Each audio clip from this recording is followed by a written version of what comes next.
text, Sheba is mentioned several times in the Bible, but the references are pretty scant. There's one in Job, I'll read it to you. The caravans of Tema look, the travelers of Sheba hope, and there's a reference like in Isaiah. I'll read that. A multitude of camels shall cover you, the young camels of Midian, and all those from Sheba will come. So it's really not clear where this magical land of Sheba was, but it was obviously important on the ancient trade routes, because every time it's mentioned in the Bible, it has to do with some kind of trade route. And obviously, we kind of get the idea that it's a long way away. You know, it's some distance that she had to travel. The people that talk about this think maybe we're talking Africa, Ethiopia, maybe we're talking about Yemen, like the Middle East, but nobody really knows. But the point is that this Queen of Sheba, she came from a long distance away, from a place that was very much tied in with the ancient economy and trade routes. I think that's all we can really get from the Bible. So the second question we have is, what do we know about the Queen of Sheba? So there is a parallel passage in 2 Chronicles chapter 9, but if you look at 2 Chronicles chapter 9, it is a parallel passage. It is like a photocopy of what we'll read today. So with a word or two difference, there's not a lot else we learn about the Queen of Sheba. But if I ask you, was the Queen of Sheba young, what would you say? Was she young? Was she beautiful? Was there a romantic thing with her and Solomon? Yeah, we'd say yes. Why do we say that? Because we have a lot of movies. Okay, and I have a slide that kind of has, like, there's about 3 or 4 movies going back to the 50s, the 90s, like there's all this lore about the Queen of Sheba. And the reality is that none of that lore is really from the text. So we really don't know a lot about the Queen of Sheba. You know, we think about, Joyce and I were talking about this yesterday, so like it's very interesting, like some of our, through storytelling and our culture stuff, we sometimes pick up the ideas about Bible stories that don't come from the Bible. Like last Sunday, Joyce and I taught the young kids class at church. We did the David and Goliath story. And so like it was only when I was a teenager that I found out really how Goliath died. You know, it wasn't from the stone, right? It was from what? Right, it was from the sword to the neck after the giant was down. So the same thing here. You know, we just really don't know much about who this Queen of Sheba was. There is I want to talk about the backstory on Solomon's wisdom, because she came from a long way away to test him with questions. And the backstory on Solomon's wisdom, if you turn back to 1 Kings chapter 3, verse 5, let's look at that. At Gibeon, the Lord appeared to Solomon in a dream by night, and God said, "Ask, and I shall give you." And of course, what did Solomon do? So anything you want, I'll give you. And Solomon asked for wisdom. And the wisdom he asked for was a specific kind of wisdom. It was wisdom to govern and lead the people. It was a political leadership kind of wisdom. And of course, we know the story. Because he asked for that, God gave him what? All the things he didn't ask for, lifetime riches. Because you didn't ask for this, I'm going to give it to you anyway, because you asked for the greater gift. So that's the backstory of Solomon's wisdom. Now, here's another thing from folklore. Oh, thank you. Can we go back to the other slide for that minute? Thank you. That's the movies there. Okay, those are the 5 questions. Thanks for that. Appreciate it. We're going to address those questions at the end of class, so you can kind of be percolating on those as we go. But the questions that she asked Solomon, what's your thinking on that, or what? I know what I always thought growing up. I always thought that she came to him with like a pop quiz, like with trick questions, like riddles, okay, like those kind of things. But I don't think that's not from the text, and I don't think that's it at all. She was a leader, and she came to him to ask hard questions, and she told her everything that was on her mind. What would be on a queen's mind? Her nation and her nation's problems, right? So she came to test him with her issues. And so I'm thinking that, okay, so like when I have a difficult case, I call up a colleague, and I'm not trying to quiz him or her to test her knowledge. I'm saying, hey, I got a case. Here's what I got. What do you think about this?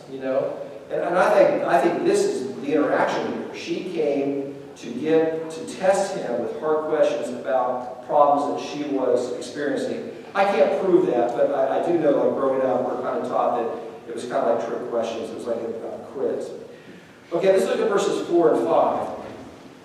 And when the queen of Sheba had seen all the wisdom of Solomon, the house that he had built, the food of his table, the seating of his officials, and the attendance of his servants, their clothing, his cupbearers, and his burnt offerings that he offered in the house of David, there was no more breath in her. So after he had answered all her questions, like, what was her response? Wow. Yeah. What's the song, You Take My Breath Away? Like, he took her breath away. So she was amazed at his wisdom and his understanding. Verses 6 and 7. She said to the king, the report was true that I heard in my own land of your words and of your wisdom, but I did not believe the reports until I came, and my own eyes have seen it. And behold, that half was not told me. Your wisdom and prosperity surpassed the report I have heard. So we sing in church. Remember we sing that the half has not been told? Remember that song we sing? It's got some words in it. So how often do you have expectations of something, how it's going to go, how much you're going to enjoy it, a meal, a movie, and your expectations are doubled? How often does that happen? Like a vacation? I mean, vacation always great, right? But how often is it twice as good as you think it is, right? Usually not. But I mean, that was her response, that half has not been told. And then, now this is interesting because this ruler has some really powerful insights about what is going on with Israel.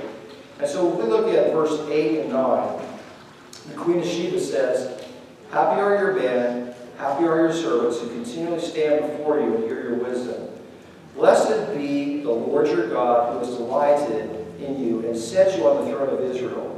Because the Lord loved Israel forever, he has made you king that you may execute justice and righteousness. So she has some observations about his people. What are her observations about his people? They're happy, right? Yeah, your people are happy. Why are his people happy? Why is he successful, according to her?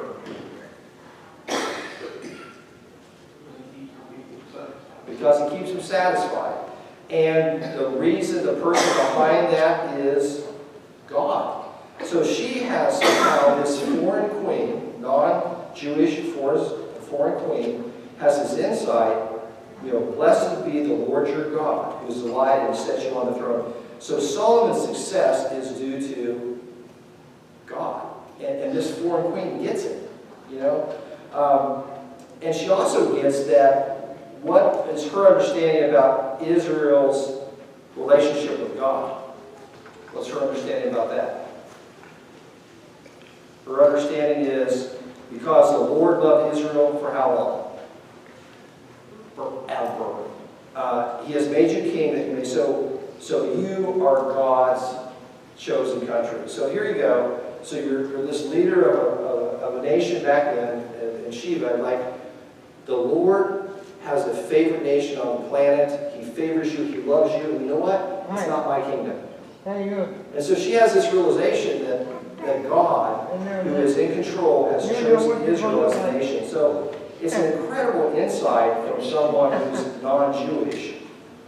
She gets it. She gets what the relationship between God and Israel is. Okay, so now let's look at verses 10 through 12.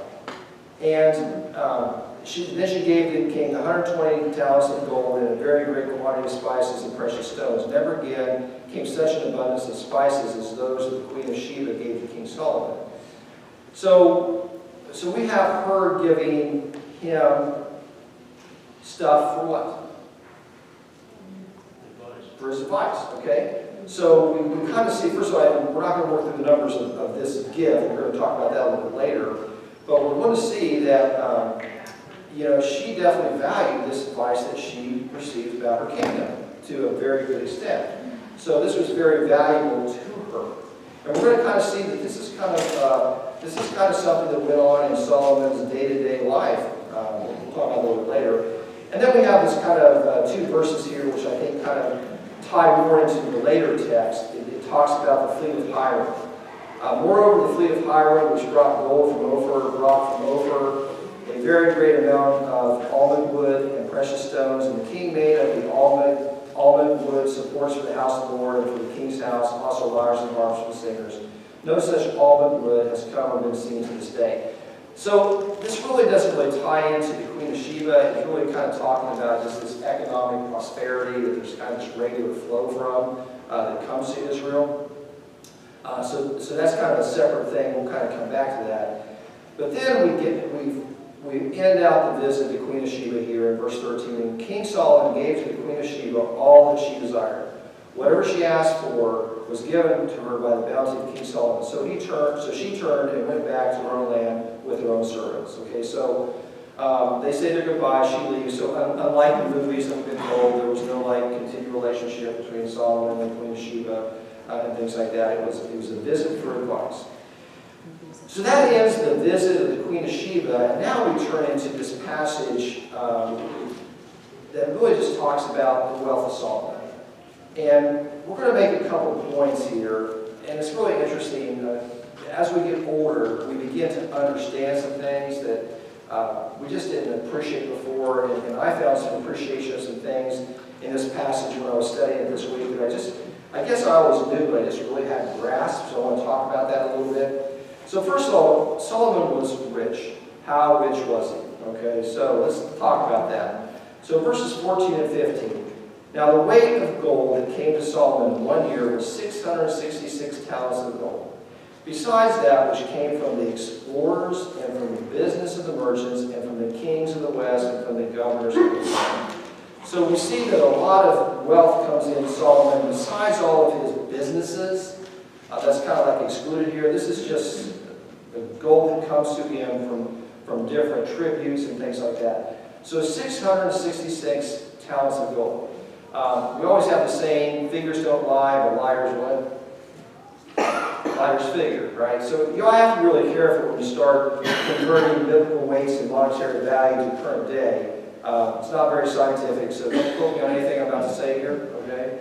But if you start to do some math, the 666 talents of gold, a talent's about 75 pounds, you got 16 ounces a pound right now, or 16 ounces, an ounce of gold right now is worth about $2,000. You start to put some numbers to this, and we're talking billions of dollars a year are coming into King Solomon's treasury, plus all of his stuff.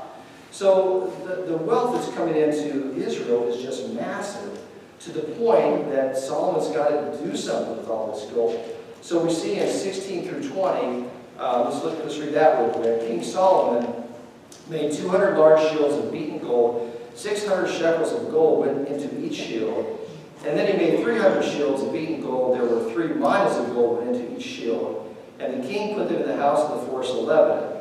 The king also made a great ivory throne and overlaid it with the finest gold. The throne had 6 steps, and at the back of this throne was a calf's head. And on each side of the seat were armrests and 2 lions standing beside the armrests. While 12 lions stood there, one on each of the step with 6 steps, the like of it was never made in any kingdom. So you start doing some math again. This first set of shields, each one of the shields is worth like $500,000 of gold. And then the second set of shields, these are budget ones. These are only worth like about 120 grand, a shield. So Solomon's got so much wealth that he's got to start making toys with it and put it on display. And then we see the big picture, and this was referenced last week in class. All King Solomon's drinking vessels were of gold, and all the vessels of the house of the forest of Lebanon were of pure gold. None were of silver. Silver was not considered anything in the days of King Solomon. So they had gotten so wealthy that silver just meant nothing to them. If it wasn't gold, just don't have time for that. Just go for the big stuff. So we see the big picture here, and I think it's really important. Steve was talking about the lesson next week, so I think it's really important this week for us to understand where we're at, because next week begins where we take this. And where we're at is incredible wealth. And then we find out, and this is the passage of verses here that I guess I've always known, but I appreciated this week in a little different aspect. 22 through 25. For the king had a fleet of ships of Tarshish at sea, with a fleet of hiremen. Once every 3 years, the fleet of ships of Tarshish used to come bringing gold, silver, ivory, apes, and peacocks. Thus, King Solomon excelled all the kings of the earth in riches and in wisdom, and the whole earth sought the presence of Solomon to hear the wisdom which God had put into his mind. Every one of them brought his present articles of silver and gold, garments, myrrh, spices, horses, and mules, so much year by year. So the ancient world at that time revolved around who? Israel, right? So now as Americans, we should be able to get this, right? I mean, let's just be a little idiosyncratic. So the world right now revolves around the wealth, influence, and power of our country. Us. Okay, I mean, we're it, okay? We're wealth, power, influence. I mean, right now, we are it. And so we can't really sometimes relate to people from other countries that see this. Israel is the United States of that time. The whole world is revolving around them. They are driving the economy of that whole part of the world. People are paying them tribute to stay in their political good graces. They are seeking out wisdom from them. They're giving them money for that. So Israel is the United States of that time as far as wealth, power, and influence. And we're gonna use that point. And I guess I've kind of always known that, but this week I just kind of thought about that a lot, because we're going to see from there where did they go in such a short time. Okay, so Israel is really it. And then we see verses 26 through 29. I don't want to spend a lot of time on this. This is just more snapshots of Israel's, of Solomon's wealth and his influence. Solomon gathered together chariots and horsemen. He had 1,400 chariots and 12,000 horsemen whom he stationed in chariot cities and with the king in Jerusalem. And the king made silver as common in Jerusalem as stone. Okay, so silver wasn't anything because we got gold. And silver was so common, it was like rock. It was like dirt. It was so common. We understand wealth in our country. I'm not sure we understand this kind of wealth. I think this sounds like a lot more wealth than we see. Solomon, verse 28, Solomon's the importing of horses was from Egypt and from Kue, and the king's traders received them from Kue at a price. A chariot could be imported from Egypt for 600 shekels of silver and a horse for 150. And so through the king's traders, they were exported to all the kings of the Hittites and the kings of Israel. Okay, so that's the lesson for today, the Queen of Sheba's visit and the wealth of Solomon. So I want to spend some time talking about these 5 questions that I think are really good. So the first question is, where does true wisdom come from? God, okay? And the book that probably would talk most about wisdom would be the book of Proverbs, right? Everybody good with that? So let's look at some Proverbs, and let's talk about where true wisdom comes from. So if you look at Proverbs chapter 4, turn over to Proverbs chapter 4, verses 5 through 9. Get wisdom, get insight. Do not forget, and do not turn away from the words of my mouth. Do not forsake her, and she will keep you. Love her, she will guard you. The beginning of wisdom is this: get wisdom. And whatever you get insight. Does anybody have the NIV? Does anybody read the NIV? Does it? I think it says there that whatever it costs, get it. Does it say something like that in verses?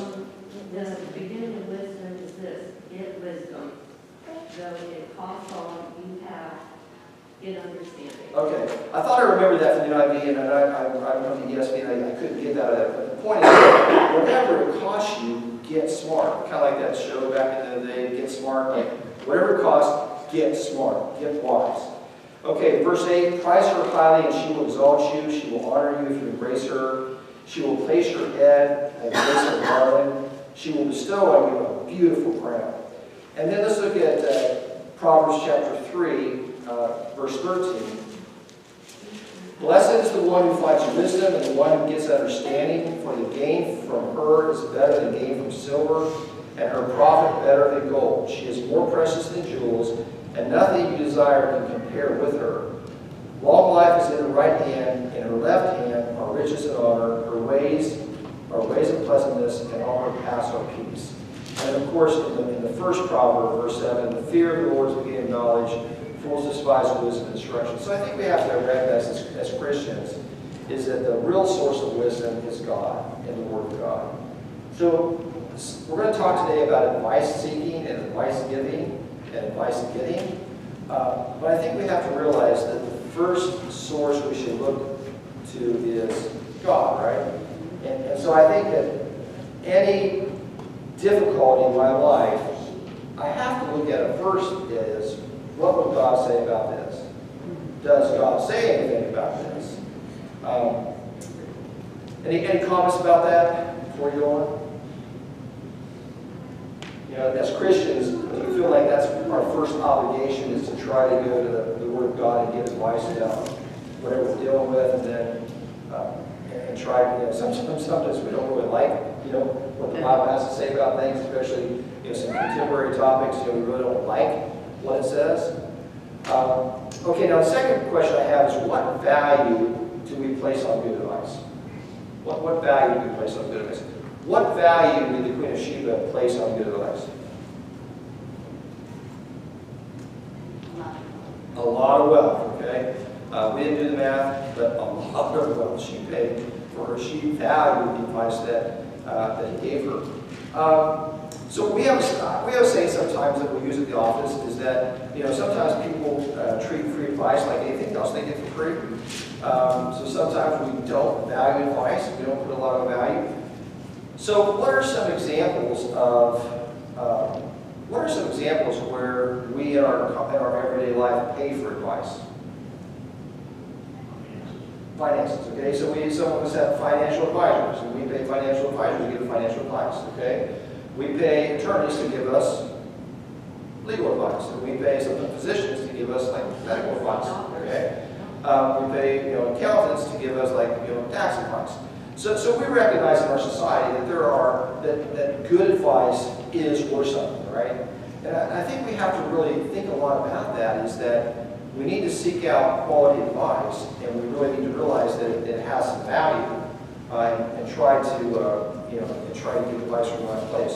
So that brings us up to the next question, and that is, who besides God do you go to for advice, all things related to life? Okay, so I have 11, top 11 answers to the Lord I've got here. So throw some at me and see how many of my list you can hit.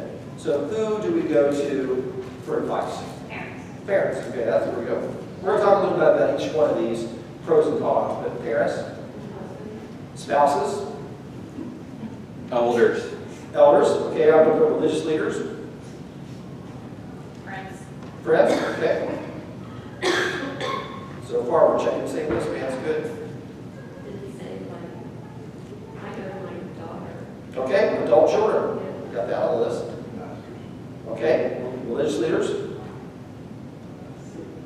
siblings, got that on the list. Boss, okay. I put experienced people, business partners, boss, there you go. Man, you're good, you guys are good, you only got 4 more. Counselor, okay, we're going to stretch that one, say someone specialized, or actually we'll use professional person, okay? Someone specialized in the field of tech. There we go. Counselor, see, we can make it fit. Okay, got a couple more. Coach, didn't have that one. That's a good one. That one. So here's one. Someone in the exact same position as you are. Okay, I think that's a good one. Kind of like the support group thing. Nobody understands a problem like someone who's been through the problem going through, right? Okay. I got one, and we got enough of us who are over the age of 60 here. We should have gotten this one. Older people. Okay, yeah, Steve's mouth, but no one say it. And then, now, don't laugh. The first one on the list is Google. What's that? So, well, yes, you're correct. Okay, so let's kind of work through these, because I think it is important to kind of think about, we need advice in life, okay? To try to figure out everything on our own from scratch, there's just too many mistakes going to happen, right? So I think we need to think about the quality of some of these and what are the pros and cons of these. So I put Google there, and the reason why is because you and I are, we're not millennials in here, right? We're not millennials. But millennials, the the first place millennials go to on for advice is, sorry, it's Google. I mean, it is. It's Google. Yes, ma'am. Do we have the same Bible? Well, we said besides God, okay? So, yeah, we're moving Bible. So you got number one. This is, yeah, You we got it. got every advice that we actually need. Yeah, and that's as Christians, that's what we got to do first. You know, we got to go to God first, and then see what He's got something to say. Isn't that what Ryan meant to learn how to do is shower fixes? Yeah, Shower. yeah, and sometimes it works, isn't it? Yeah. I had to fix a garage door spring, and I can't do that. And I said, "Oh, send you it." I was like, "Oh," he sent me a YouTube one from Google, and I'm like, "Man, okay, I got it." In all fairness, Google has helped me know the Lord better because I'll say, where in the Bible does it say? Right. And immediately it'll give you the scripture and where it says it. And it's helped me a lot just to know where certain things are in the Bible. Yeah, it can be very helpful as Yeah. Now, for me, I'm not a millennial, so for me, I can go to Google. I go to Google sometimes to try to figure out what the questions are, and then I try to. The first thing I do is when I have a problem, I say, "Who do I know?" You know, and I like those Italian movies that say, "I got a guy." I got a guy for that. I'm surprised that they didn't say Ace Hardware. Okay, so let's talk about. Amen. So let's talk about the pros and cons of advice from a spouse. So what are the pros and cons about getting advice from your spouse? Well, my pro is that my husband understands me, so when I go to him for advice, he knows how to help me. Exactly. You guys, he knows you, He does. and he kind of knows what solutions. Okay, that I'm going to go there because that's not going to work. Usually, you guys see things similarly. You got similar ideas. Now, your spouse is oftentimes affected by your decision. You know, so sometimes you have to kind of think that through too. And then, of course, some relationships, like you feel like if you ask your spouse for advice, you probably better take it. So I tell people, like in my job, like I get paid money for people to ignore my advice. So I'm pretty used to my advice being ignored. So I don't mind giving advice that gets ignored. But from your spouse, not so good. Well, men also have to realize you never give the spouse unsolicited advice. That goes back to you treat free advice like anything else you get for free, right? Okay, so what about parents? Now parents, they check so many boxes. You know, they're experienced, they're older, and nobody cares about you like your parents. You know, I mean, nobody has more of an invested interest in your success than your parents. Man, it's Father's Day, and I'm sure a lot of you guys are in the audience are like me, like, you know, I can't pick up that phone anymore, make that call.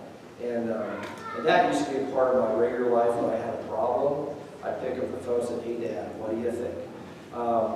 I miss that. You know, like before Bible classes, I always call on Saturday to have a little chat about, "Hey, here's a lesson. What do you think? Give me some advice."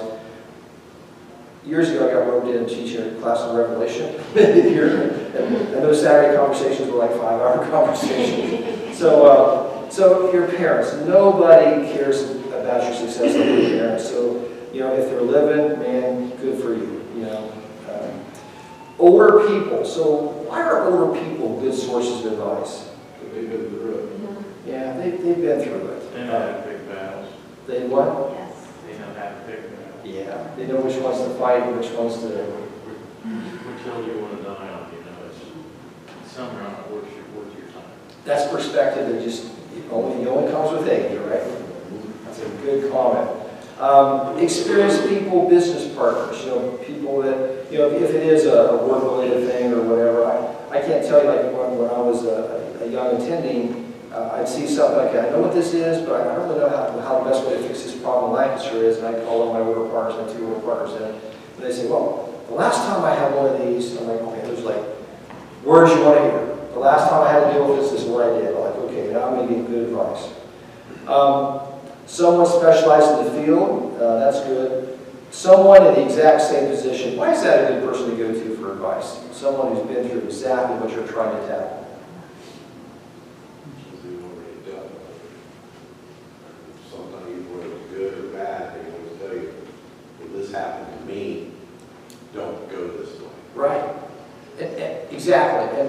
sometimes some of the things they tell you, like, I never would have thought of that. I mean, I didn't even think about that angle. And there's all these kind of different angles and fallouts and subplots and, yeah. So even if you don't take their advice, boy, they can really let you know, like, what the lay of the land is, and you may not have seen some things. It's also nice not to be alone. Right. I'm not the only one for that. Right, yeah. Because sometimes you feel like guilty or strange, and, yeah. Yeah, they can commiserate, they know exactly. Yeah, absolutely. Siblings, okay, siblings, siblings, why are siblings good people to go to for advice? Sometimes. In my case, it's because our parents are dead, we have a similar, we were taught the same way. Yeah, So they're the only ones, my sisters are the only ones that see things from the same viewpoint, you know, because we have a similar background. right. It's a very good point, very good point. How about a friend? Why is a friend, I'm going to say friends, one of your friends for advice kind of have some pros and cons here. Pros are, there's a laugh, okay. You can't snort and not tell us why. Depends on what type of friend they are. Oh, there you I mean, go. Yeah. if they're biblical and that's what you're trying to follow, then absolutely you can lean on them and know they're going to point you in godly direction. And not the world. They have a total different idea of what you should do. Right, right. So sometimes friends, like, they love you, they care about you, but they're just not coming from your angle. Right. They do really love you, they do really care about you, but sometimes, like, the angles are just too different. I think it's important to get advice from a variety of people. Right. Because some people in your Yeah. life, whether it's your friends or parents or siblings or whoever, might tell you what you want to hear rather than maybe what you need to hear. Right. So I think especially with friends, because they're not going to want to upset you or hurt you, so they're going to maybe agree with you or tell you what you want to hear in order to keep your friendship rather than maybe what you need to hear. Yeah, that's a great point. That's a great point. Good point. So sometimes we go to certain people knowing what they're going to advise us on. yeah. You know, what their advice is going to be. Right. I may go to the same person because I know they're going to support what I ultimately want to do. Right. You know, so They're honest, you're really good friends. That you choose to go to are very honest with you. You guys are making a point here. We're going to come right back to you here in a second because it's a really good point. You're right about that. Adult children, you know, like, that's pretty cool, isn't it? You get some good advice from your adult children. As you know, we bought a house in Tennessee, and when we were down there, when we looked at houses, Jessica and Ryan were able to be with us to look at a house, and so they went through this house we were looking at with them. And our realtor was just like in the corner. She just smiled to herself. I said, "What is going on here?" And she said, "It is so funny when I see people buying homes who go through the home with their parents, and it's a very different experience. I see it when they go through a home with their adult children." I said, "What's the difference?" She said, "Well, your adult children are making some really good points here." So, because they grew up, and then also a lot of them spent through the experience. So adult children, it is kind of cool, like, you know, you can really go to them for advice a lot of time. Okay, now we're going to kind of come back to the point you guys were kind of making. Do we implement advice that we are given? Okay, depends on what, like if it was what we wanted to hear, right? Depends on how much we trust it. But I think you guys are making a really powerful point that we need to really hit, and that is, and I'll try to stay like apolitical here, but it's a great analogy. But during the pandemic, public health officials were hired and fired based on the advice that the politicians knew that they would be given. I'm like, that's crazy. When I go to the doctor, this doctor will tell me I have cancer, and this will tell me I won't. I'll tell you. No, I want the person who's going to tell me what's going on here. Like, okay, I don't want to hear it, but I need to know it, right? So okay, don't get on politics, but we do that in our lives. Like, we sometimes, like, if I know what I want to do, I know who I can go to that will tell me to do it that way, right? And that's not a good person to go to for advice, right? So we need to pick out somebody that we will trust. And that's another thing too, is there's some people I won't ask for advice on certain things because I know I don't really value their advice. And I want to go to someone whose advice I value. They may tell me what I don't want to hear, but I realize that if they say it, I will grit and say, man, I guess I got to do that way. So comments on that. Do we implement advice, and how important is it that we choose people to ask for advice that will actually listen to what they say? This just came to me from yesterday. If you're looking to buy a computer, you do not come to me for advice. But you look for adult children, we're very normal on it. Yeah. And you look their advice. Yeah. As opposed to if I can do it. I haven't had to buy a laptop for 20 years. It's been provided to work, and I'm retired, so I have to buy a laptop. So yeah, turn Mark loose in the Apple Store. It's not a good sign. But Ryan now works for a company that makes servers for Google. Well, actually, he's a quality engineer for the company that does. Like, okay, so good comment. So we definitely pick and choose, and we pick and choose people that will, like, if he says to do it that way, I probably will. Okay, any other comments before we move on? Yeah. I, fortunately, unfortunately, have not had the opportunity to place my parents. Yeah.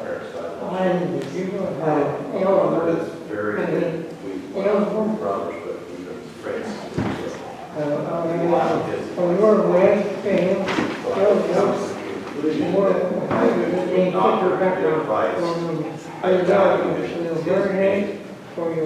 Because that's what he does. And it's like an automotive mechanic. You go to the car fix, you value the man's lights. But that's what he does for a living. Right. I don't work on cars for a living. Right. I work in a hardware store. You want advice on the door, I'll help. Right. Advice, I'll help. Lumber, same way. But I went to school in my airport. I don't know nothing about my own health. That's what the topic is. You're So seeing some learn wrong? to rely on them. But you really have, you wear a hair. So you learn through your experience of growing up, like you said, as the more you get You older, might ask him, you learn as you grow the other what one, to he expect. was in a separate Who to when be, school. who's part He of and story. his boyfriend, they were there, A lot of us, like I said, they kept having, people give and so they were put by the still, but about they the were, Bible, they God, kept and having. God. And what it is, But here's the truth. like the elders, they There's lived, your outbreak. he lived with his grandparents. So he's touching on a point that I actually didn't work into this, but it's a really good point, is that, there are some things that we really are not schooled in. And so when people come to us for advice, I never thought about the flip side, but when people come to us for advice, sometimes we need to realize that they're asking us to wander into a field that we really don't have business talking about. And so sometimes we have to realize that, sometimes the best advice to people that we need to give is, hey, that's a good question. I'm not sure I'm the person to answer it. Okay, so the last question is, how quickly can our worldly circumstances change? Okay, now we're off the Queen of Sheba thing, we're on to the wealth of Solomon. So the point I want to make here is that, God had this covenant with Solomon: you follow me, you will prosper, Israel will be great. We see Israel is great, probably more influential in their part of the world than we are in our modern day world, probably. I don't know how you compare that. But these people, next week, we're going to see them depart from that covenant, and we're going to see the beginning of the downfall of Israel. And I guess I hadn't appreciated this before, so we Americans, we kind of rule the world, but think of ourselves in 50 years being in slavery in a Middle Eastern country. Like, how humiliating is that? And I never really thought about the humiliation. The captivity is horrible, but the humiliation of going from being it to like being a slave. So, okay, thanks for your attention today. Great comments, appreciate it. So 1 Kings chapter 11 next week.